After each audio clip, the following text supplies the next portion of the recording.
गीता अध्ययन के इस सेशन में आप सभी का स्वागत, जहां हम बड़े एक इंटरेस्टिंग चैप्टर की शुरुआत की है। कल हमने सूद सर के साथ अध्याय 9 और कल बड़े अच्छे से सर ने हमें समझाया कि पहले ही श्लोक में सबसे पहले चेकिंग अपनी होनी है कि छिद्रा अन्वेषण से अपने आप को हमने कैसे बचाना है।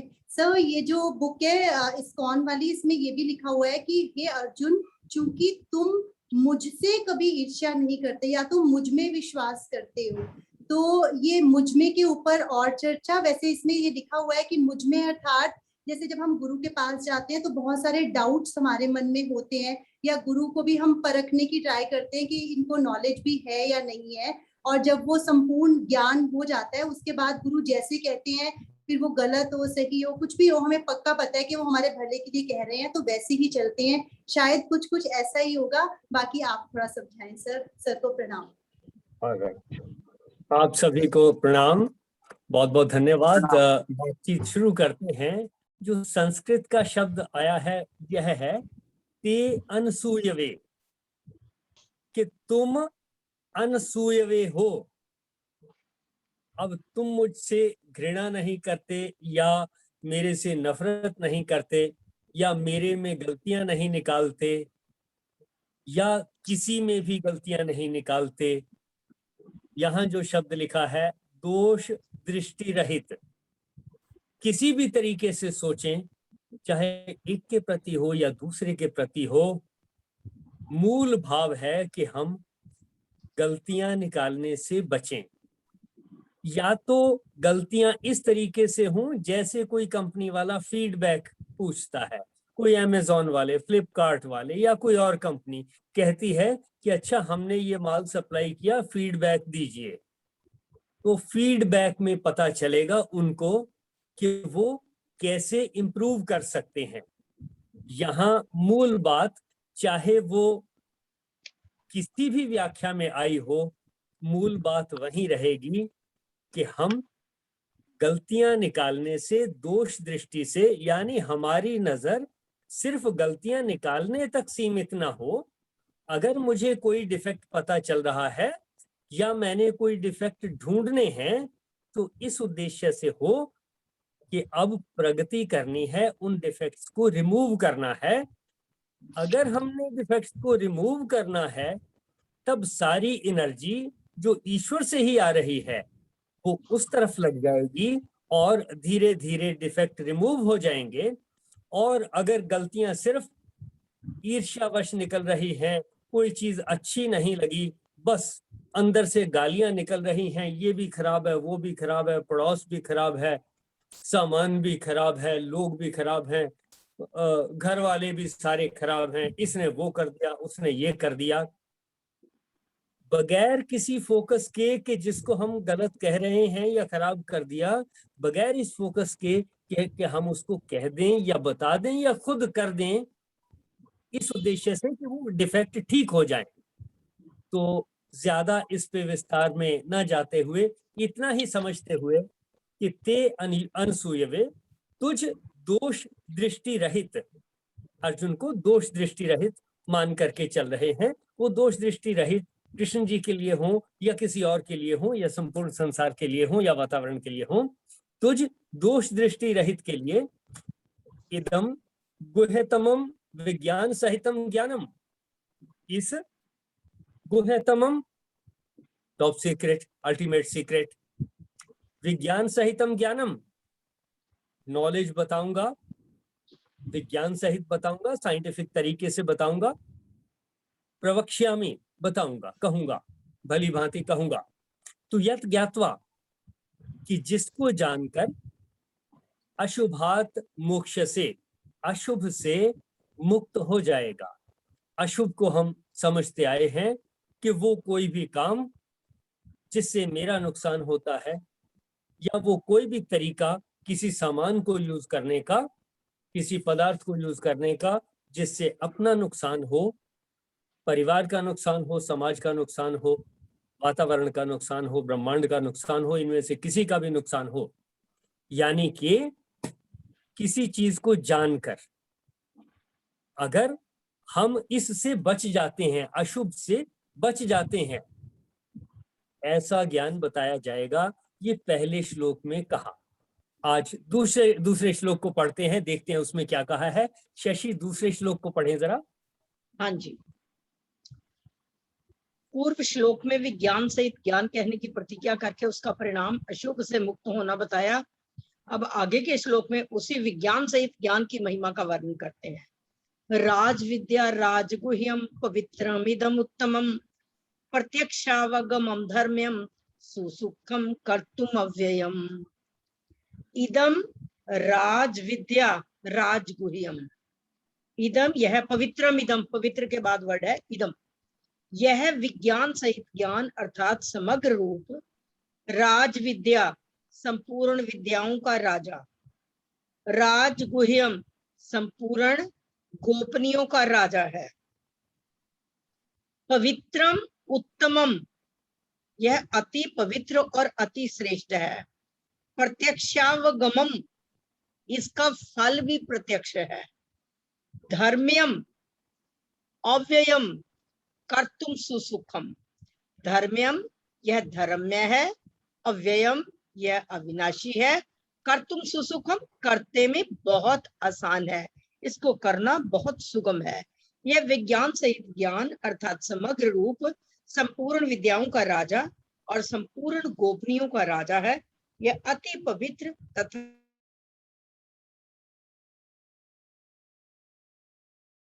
है और करने में बहुत सुगम है, अर्थात इसको प्राप्त करना बहुत सुगम है। देखें, इस श्लोक में भी ये बताया गया कि जो ज्ञान अभी उन्होंने बताना है, श्री कृष्ण जी ने बताना है, वो कैसा है, उसकी क्या प्रॉपर्टीज हैं। अभी ज्ञान आया नहीं है, अभी उस ज्ञान की जो बताया जाना है उसकी प्रॉपर्टीज बताई जा रही हैं। क्या? इदम, यह। क्या? यह ज्ञान विज्ञान सहित जो कुछ उन्होंने नॉलेज बतानी है उसके बारे में कहा जा रहा है। यह राज विद्या, राजाओं की विद्या या विद्याओं का राजा, किसी भी तरह से समझ ले। इदम, यह राज विद्या यानी राजाओं की विद्या या विद्याओं का राजा। आगे राजगुह्यम, राजाओं का सीक्रेट या सीक्रेट्स का टॉप सीक्रेट यानी सीक्रेट्स का राजा, किसी भी तरह से मान ले। ये दो प्रॉपर्टीज हुई। फिर तीसरी पवित्रम, हमें पवित्र करने वाला है। क्या है अपवित्र जिसको पवित्र करना है? शरीर को धो करके, नहा करके, साबुन से साफ करके पवित्र हो जाएंगे। ये जो पवित्र की बात हो रही है, ये मन की पवित्रता की बात है, विचारों की पवित्रता की बात है। तो सारे ग्रंथों में जहां कहीं भी पवित्रता की बात होती है, वो शरीर तो है ही है, उसको तो साफ रखना ही है, नहीं तो अपने आप को ही स्मेल आनी शुरू हो जाएगी और अपने आप को बॉडी के ऊपर जो है अगर पसीना आता है चिपचिप होना शुरू हो जाएगा, खुजली शुरू हो जाएगी, अल्टीमेटली अपने आप नहाना ही पड़ेगा, कोई दो राय नहीं। लेकिन जो मन की अपवित्रता है उसकी बात हो रही है।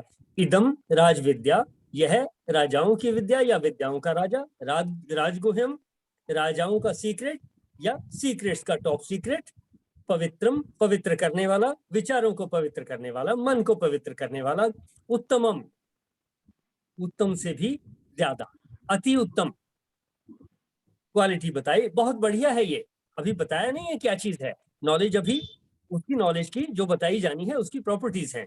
आगे प्रत्यक्ष आवागमम, सामने ही फल देने वाला, इमीडिएट फल देने वाला।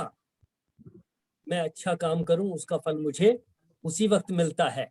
आप कहोगे दान करते हैं, किसी को हम मांगने आ गया, उसको कुछ कटोरी आटा दे देते हैं, उसी वक्त तो कुछ नहीं मिलता मुझे, मन की शांति उसी वक्त मिलती है। बाकी तो जो मिलेगा या नहीं मिलेगा मैं नहीं जानता, लेकिन मन की शांति वहीं मिलती है।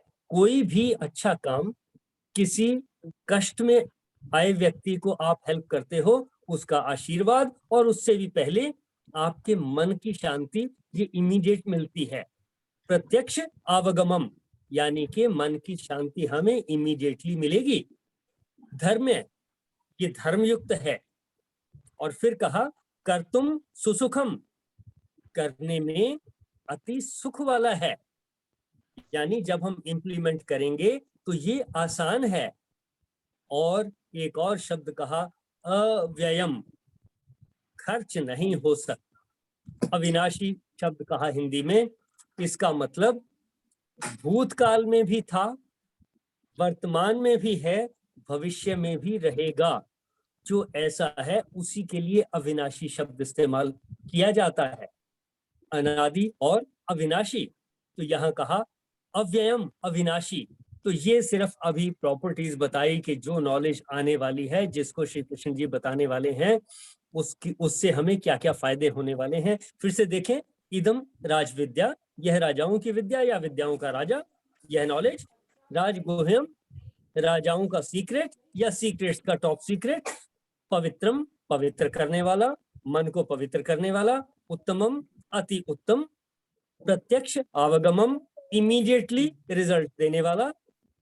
धर्म्य, धर्मयुक्त है। कर्तुम सुसुखम, करने में सुखपूर्वक है, आसान है।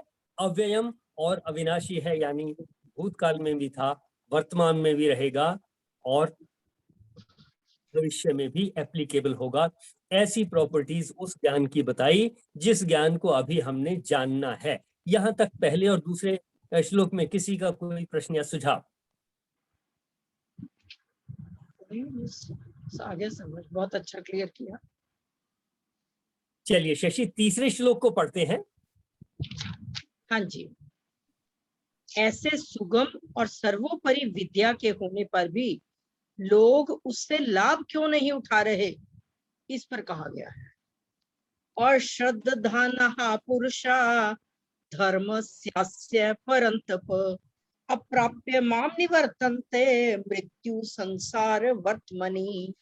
परन्तप, हे अर्जुन, अस्य धर्मस्य, इस धर्म की महिमा पर अश्रद्धानः, श्रद्धा ना रखने वाले, पुरुषः, मनुष्य, माम अप्राप्य, मुझे प्राप्त न होकर, मृत्यु संसार वर्तमनि, मृत्यु रूप संसार के मार्ग में, निवर्तन्ते, लौटते हैं।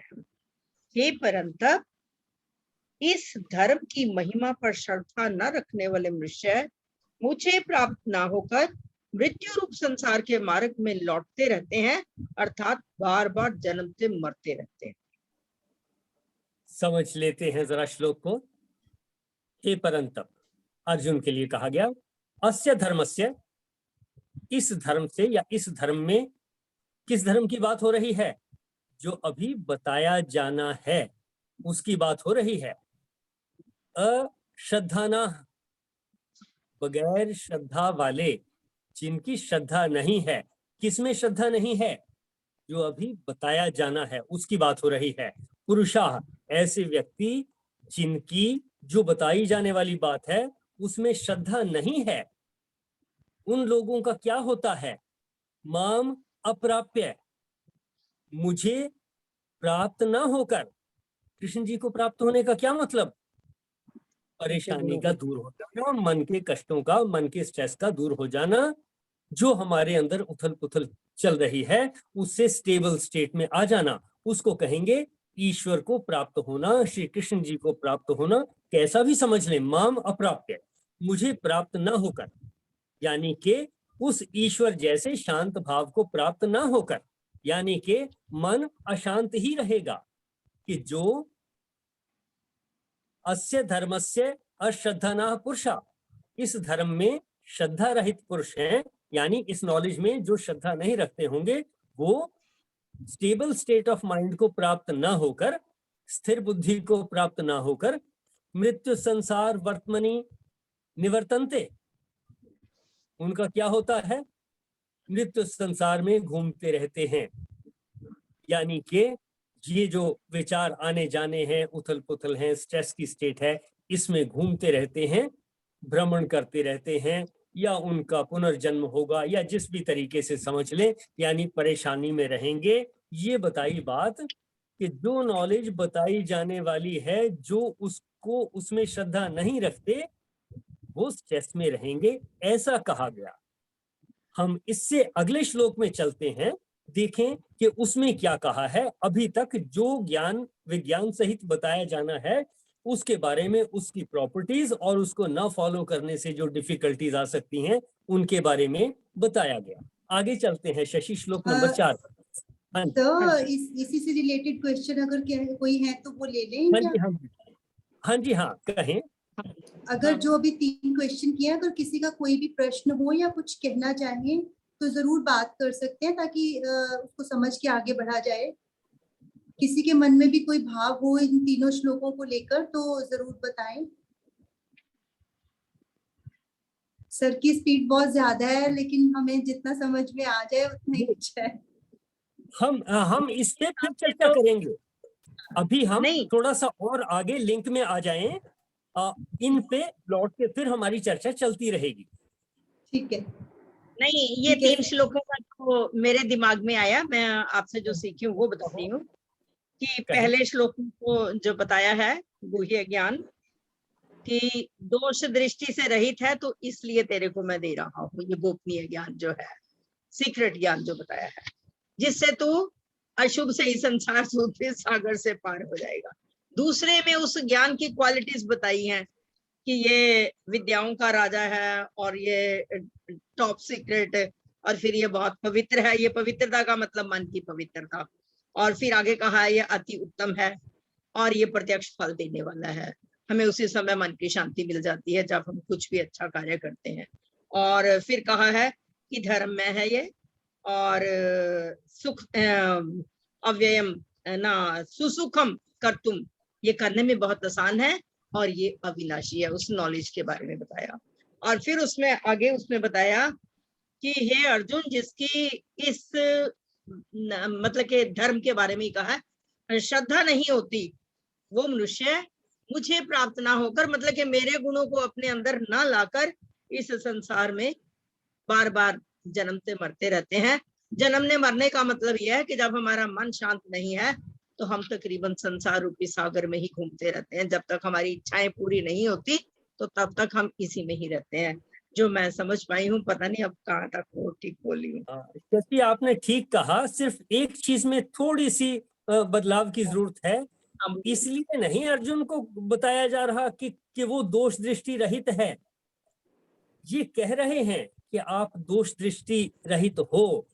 अब मैं आपको और चीजें बताता हूं, लेकिन ये नहीं कहा कि दोष दृष्टि रहित हो इसलिए बता रहा हूं। ना ना ना ना, यानी कि हम सबको भी अगर हम दोष दृष्टि रहित हैं तो ये आसानी से समझ में आ जाएगा। दोष दृष्टि रहित का मतलब कृष्ण जी बताएंगे तो अर्जुन उनमें गलतियां नहीं निकालेगा, उनको समझ लेगा। हम भी जो चीजें आगे बताई जाएं उनमें गलतियां निकालने की बजाय उनको समझने का प्रयास करें, तब हमारे लिए अच्छा होगा। ये पहले श्लोक में इतनी सी मॉडिफिकेशन की जरूरत थी। चलिए, और किसी का कोई नहीं, मैं तो ये कह रही हूँ किसी और का भी क्वेश्चन है तीनों श्लोकों में से। इसमें जैसे लिखा है ना, सब विद्याओं का राजा। विद्याएं मतलब कौन सी, कोई भी विद्या, कौन कौन सी विद्या का राजा? मैं ये कहूंगा कि हम उस नॉलेज को पहले थोड़ा सा शुरू करें, जानना शुरू करें कि किस नॉलेज की बात हो रही है, तब हमें समझ में आएगा क्या वो दूसरी विद्याओं का राजा है या किसी दूसरे सीक्रेट्स का राजा है। वो नॉलेज इनका राजा है कि नहीं है। इसलिए इस प्रश्न के उत्तर को थोड़ा सा रोकेंगे, हम उस ज्ञान की तरफ को बढ़ें, तब हम फिर एक बार कोरिलेट करेंगे कि क्या जो ज्ञान बताया जा रहा है वो परम गोपनीय है, क्या वो इस तरीके से टॉप सीक्रेट है। ऐसा मैं मानता हूं। सर विद्याओं का राजा से ये भी जैसे साइंस मैथ्स पढ़ते हैं, आप विद्या लेते हो, लेकिन ये भी जो सबसे बड़ी विद्या है वो ये विद्या है जो कि हम अब जान रहे हैं, जिसके बारे में ये इन्होंने ऐसा लिखा हुआ। मैं कहूंगा कि इसकी चर्चा को हम थोड़ा सा रोकेंगे। जैसे ही हम शुरू कर लेते हैं कि वो विद्या क्या है, उस विद्या को थोड़ा सा पढ़ेंगे, तब हम देखना शुरू करेंगे क्या वो विद्याओं का राजा है तो किसका राजा है, क्या वो टॉप सीक्रेट है तो किस चीज का टॉप सीक्रेट है, क्या टॉप सीक्रेट है। इसलिए इस चर्चा को फॉर द टाइम बीइंग थोड़ा सा हम रिजर्व रखेंगे। आगे बिल्कुल ठीक, आगे इसके बारे में जब चर्चा आएगी लौट के फिर यहाँ आएंगे हम। हाँ जी। और किसी का कोई पॉइंट? मेरे ख्याल से तो आज इतना ही बहुत होगा। आप शशि आज एक इतना श्लोक ही। को और पढ़ें, एक श्लोक को और पढ़ें, उसके बाद फिर कंटिन्यूटी ठीक बनेगी। ठीक है। इस अध्याय के पहले और दूसरे श्लोक में जिस राज विद्या की महिमा की गई है, अब आगे के 2 श्लोकों में उसी का वर्णन करते हैं। मया ततमिदं सर्वं जगद व्यक्त मूर्तिना मत्स्थानि सर्वभूतानि न चाहं तेषु अवस्थितः। तेषु प्लस अवस्थितः, ये फिर 2 श्लोक इकट्ठे बोलूं कि एक ही बोलूं? एक ही बोलिए, कोई बात नहीं। इदम सर्वम जगत, यह संपूर्ण संसार, मया अव्यक्त मूर्तिना, कुछ निराकार स्वरूप से ततम व्याप्त है। ये तो वही ईशावास्यम इदम सर्वम वाला ही हो गया। ये सब विद्या संसार शुरू हो मेरे गई, निराकार रूप से व्याप्त विद्या है। शुरू हो गई है, क्या कहा? विद्या शुरू हो गई है। हाँ चलिए जी, हाँ जी। पढ़िए जरा श्लोक को। हाँ जी। यह सब संसार मेरे निराकार स्वरूप से व्याप्त है। सर्वभूतानि मत्स्थानी, संपूर्ण प्राणी मुझ में स्थित है। च अहम तेषु न अवस्थितः, और मैं उनमें स्थित नहीं हूँ। मेरे ख्याल यहीं तक है। ठीक ठीक हाँ जी। ठीक। देखिए जरा यहां से, इस श्लोक से वो विद्या जिसको हम पूछना चाहते थे, क्या वो टॉप सीक्रेट है, क्या वो सर्वोत्तम है, उसका उत्तर यहां से शुरू होता है। जैसे जैसे आगे पढ़ेंगे उन दोनों पॉइंट्स का उत्तर आना शुरू हो जाएगा। तो यहां से शुरू होता है कि वो विद्या क्या है। मया अव्यक्त मूर्तिना, अव्यक्त मूर्ति कहा। ईश्वर को हम पहले से ही कह रहे हैं कि वो अव्यक्त भाव है, कि वो मूर्ति, उस ईश्वर की मूर्ति अभी अव्यक्त है, व्यक्त नहीं है वो अभी अव्यक्त भाव है। मया, मुझ, अव्यक्त मूर्तिना, अव्यक्त मूर्ति से, यानी वो ईश्वर अभी व्यक्त नहीं हुआ। अब वो क्योंकि अव्यक्त पहले से ही हमने कहा है, अव्यक्त भाव है और अनंत है ये। इदम सर्वम जगत, यह पूर्ण जगत मेरे अव्यक्त भाव से, मेरे अव्यक्त मूर्ति से, मुझ अव्यक्त मूर्ति से, इदम सर्वम जगत, यह समस्त जगत, पूरे ब्रह्मांड की बात हो रही है, ततम परिपूर्ण है। यानी कि ईश्वर का जो अव्यक्त भाव है, या जिसको अव्यक्त मूर्ति कहें, यहाँ इस श्लोक में जो कहा, उससे ये पूरा जगत, पूरा ब्रह्मांड, पूरा यूनिवर्स परिपूर्ण है। बिल्कुल शशि जी ने ठीक से कहा, ठीक से समझा था कि ये ईशावास्यम उपनिषद की ही तो बात हो रही है। यानी ईश्वर के बारे में चर्चा होगी। ये जो टॉप सीक्रेट जिसको कह रहे हैं, अगर ये हमारी समझ में आ गया, यही है टॉप सीक्रेट। इसी की बात होने वाली है इस पूरे अध्याय में आगे। और सर्वभूतानि मत्स्थानी, सब भूत प्राणी मत्स्थानी, मेरे अंतर्गत है, मेरे में है, यानी वो अनंत है। उन भावों में हम सब आ जाएंगे।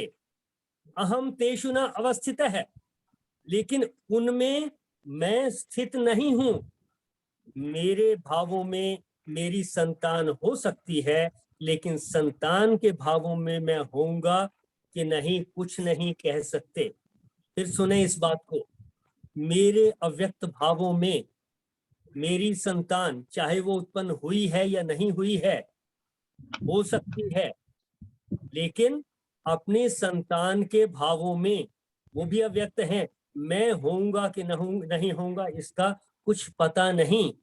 उस ईश्वर के अव्यक्त भावों में, उस अव्यक्त भाव में, उस अनंत अव्यक्त भाव में हम सब हो सकते हैं, होंगे ही, हैं ही, लेकिन हमारे अंदर वो अव्यक्त भाव होगा या नहीं होगा, इसका कुछ पता नहीं है।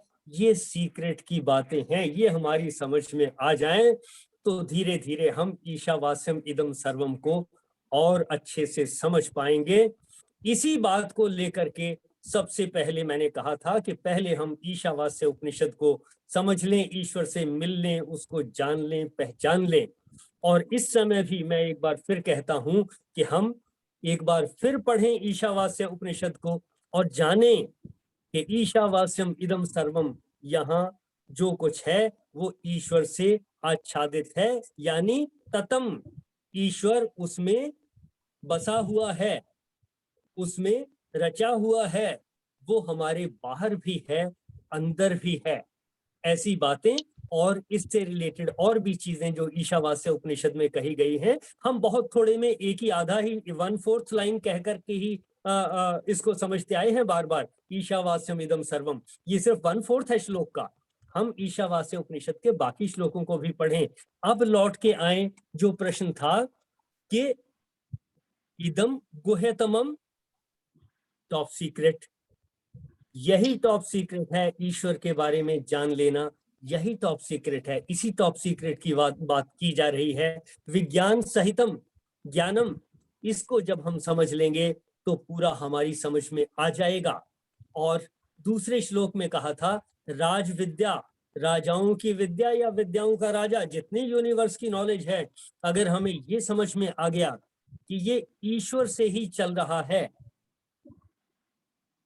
और उसी की प्रॉपर्टीज को अगर हम समझते आए कि जिस शक्ति से ये चल रहा है उसी शक्ति से हमें और भी बातें सीक्रेट पता लग सकती हैं और हम आगे प्रगति कर सकते हैं। उसी से टेक्नोलॉजी चल रही है, उसी से प्रगति चल रही है, उसी से हम दूसरे जितने भी प्लैनेट्स हैं उन पे जाते हैं।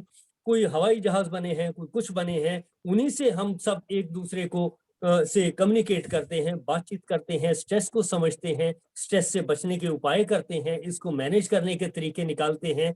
राज विद्या, विद्याओं का राजा, सारी नॉलेज का राजा, सब सत्य विद्या और जो पदार्थ विद्या से जाने जाते हैं उनका आदि मूल परमेश्वर है। सब सत्य विद्या और जो पदार्थ विद्या से जाने जाते हैं उन सब का आदि मूल परमेश्वर है।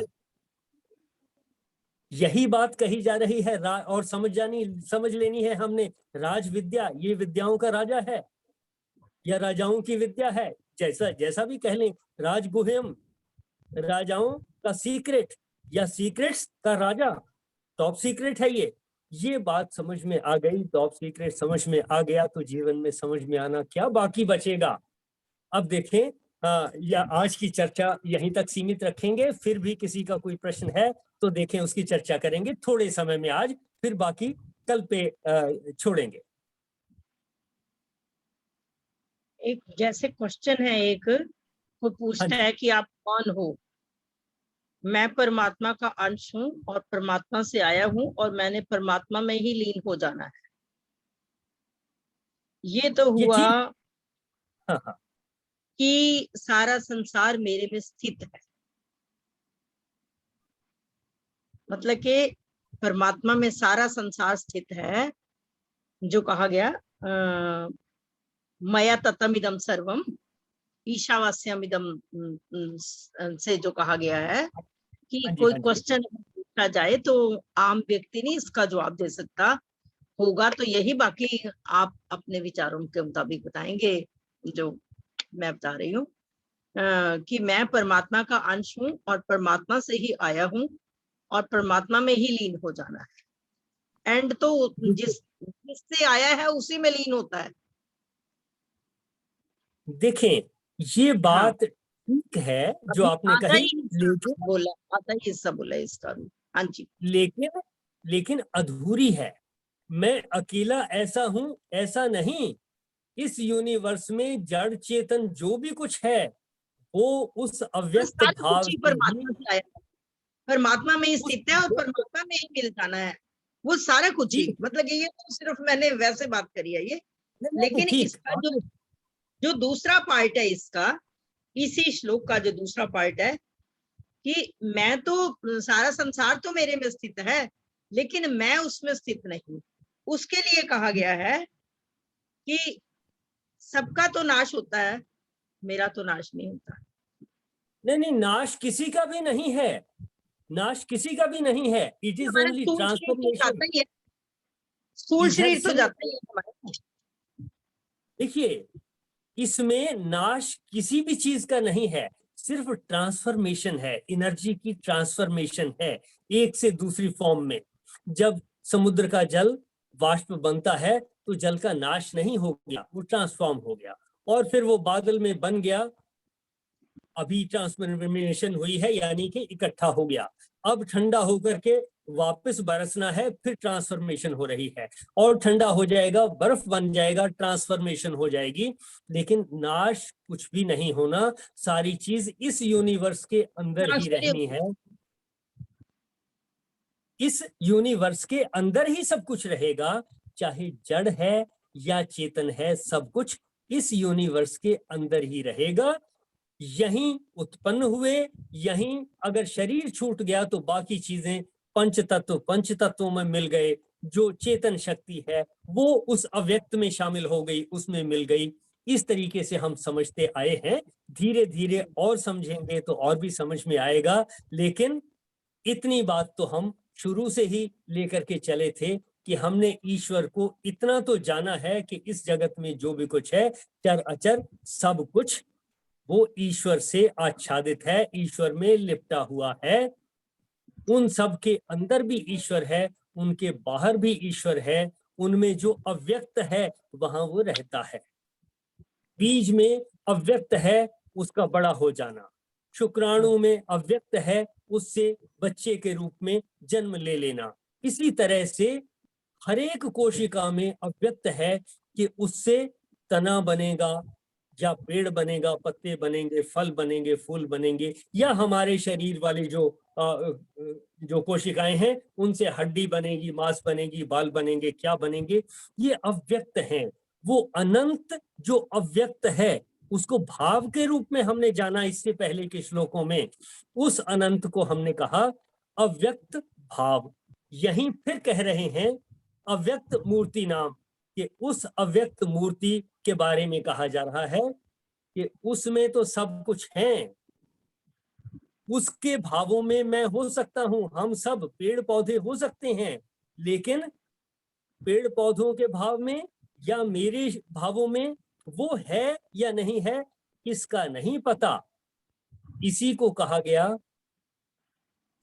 कि उसमें हम हैं, वो बड़ा कंटेनर है, इनफाइनाइट है, उसमें हम हैं, लेकिन हम में वो सारा कुछ है, क्योंकि उस सारे में वो भाव भी हैं जिससे पशु पक्षी पैदा हो रहे हैं, वो भाव भी हैं जिससे पेड़ पौधे पैदा हो रहे हैं, वो भाव भी हैं जिससे पानी, वायु, आकाश, आकाश में अव्यक्त क्या है कि उसमें कोई भी ग्रो कर सकता है।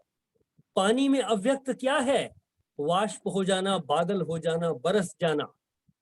पृथ्वी में अव्यक्त क्या है, ये सारी चीजें हो जाना, वनस्पतियों का उग जाना, ये अव्यक्त है। अव्यक्त अनंत है, अव्यक्त का कोई अंत नहीं, इसलिए ईश्वर को कहा अव्यक्त भाव, और वो अनंत है। ऐसी बातें हम इससे पहले करते आए हैं। मेरा ख्याल है यहाँ किसी का और कोई पॉइंट हो, थोड़ा बहुत एक आध मिनट और ले सकते हैं, बाकी की चर्चा कल करेंगे फिर से।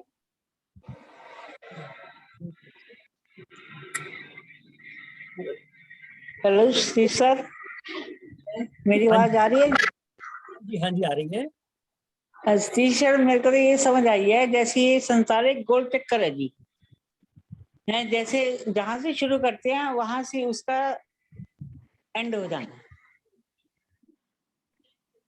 बस ये मेरे दिमाग को तो ये है। ये ठीक है, हमारे इसलिए साइंस में भी हम पढ़ते हैं कि पानी का चक्कर क्या है, हाँ, किसी और का चक्र क्या है, सारी चीजों के अपने अपने साइकिल हैं। ऑक्सीजन का साइकिल क्या है, फसलों का साइकिल क्या है, जन्म मरण में मनुष्यों के साइकिल क्या है, पेड़ पौधों के क्या है, जीव जंतुओं के क्या है, पृथ्वी का साइकिल क्या है, ऋतुएं बनती हैं और पृथ्वी जब यूं घूमती है उससे दिन रात बनते हैं, ये उसके साइकिल हैं। इसी तरह से सूर्य का भी साइकिल है, फिर आकाश गंगा में अनंत तारों के साइकिल हैं। ये सारी अव्यक्त भाव हैं जो ऑटोमेटिक चल रहे हैं, जिनके ऊपर हमारा कोई कंट्रोल नहीं। यही तो सीक्रेट है जो समझ में आता नहीं कि ये हो कैसे रहा है, बस हो हाँ जी। रहा है, इतना ही समझ में आता है, कैसे हो रहा है ये नहीं पता चलता। तो थैंक यू सर, बहुत बहुत आपका साधुवाद सर, बहुत ठीक है। हाँ जी, संपूर्णता की ओर बढ़े। ऑल हाँ जी दीदी, बढ़ते हैं। ठीक है। सर्वे भवन्तु सुखिनः, सर्वे कहता भी सन्तु, ये सारा ये सर्वे ये हो रहा है, पश्यन्तु, इसके बारे में हम कश्चित् इसको रिटर्न में नहीं पढ़ना है। मा कश्चित् दुःख भाग् भवेत्, गौ उधर के खेत माता का भी समझ कर बेटा। पासे, सुख समृद्धि का बसेरा, गोधन से कुछ दरिद्र भागे, सब ग्रंथों का सार घनेरा। बोल गौ माता की जय। ओम ब्रह्म अर्पणम अस्तु, ओम ब्रह्म अर्पणम अस्तु, ओम ब्रह्म अर्पणम अस्तु। हरिओम जी, सत्संग का बहुत आनंद आया और हमारी ये श्रृंखला बढ़ती रहे। बहुत सार्थक रही आज की चर्चा। इस पूरे सहयोग के लिए आप सबका धन्यवाद और मेरी ओर से आप सबको प्रणाम। आपको प्रणाम प्रणाम। सभी को प्रणाम।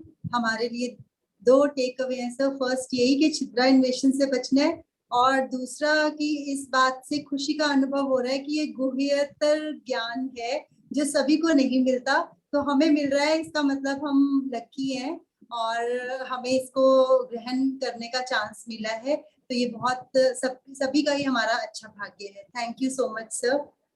बिल्कुल। और व्रता सर से निवेदन कि आज की चर्चा, आज जो बात करना चाहिए, अगर कोई स्टोरी है आज के लिए तो जरूर शेयर करें, अन्यथा कल स्नेह जी का एनिवर्सरी थी, कल मैं भूल गई उन्हें विश करना, तो हम सब मिलके दीदी 2 शब्द उनके लिए बोल सकते हैं। स्नेह पाठक जी की कल मैरिज एनिवर्सरी थी।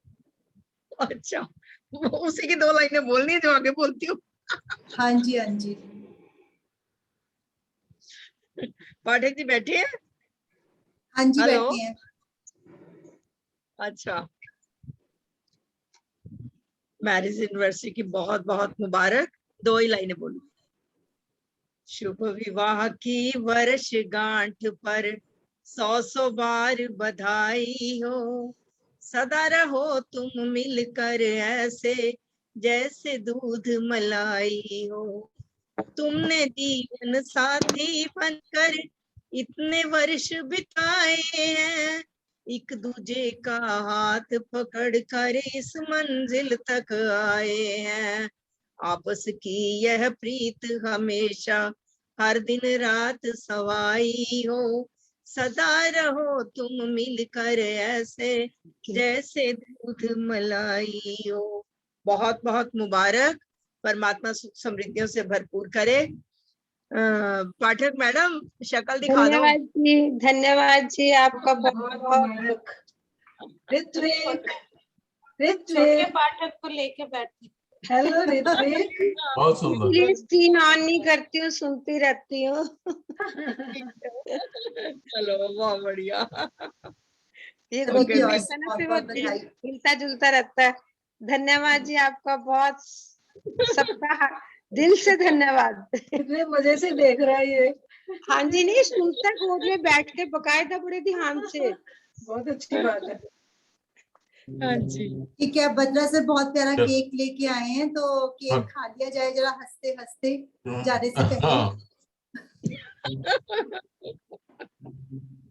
हाँ जी बद्रा सर। पाठक को कौन ना काटे तो सही जरा।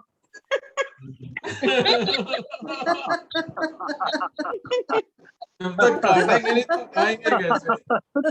चलो ऋत्विक काटे, चलो ठीक है। मस्ते जी कर दो सबको। ठीक है ऋत्विक। मेरी काटी है।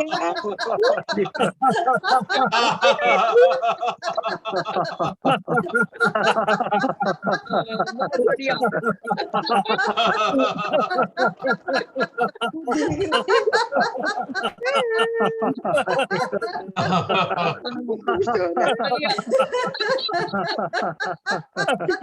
आज तो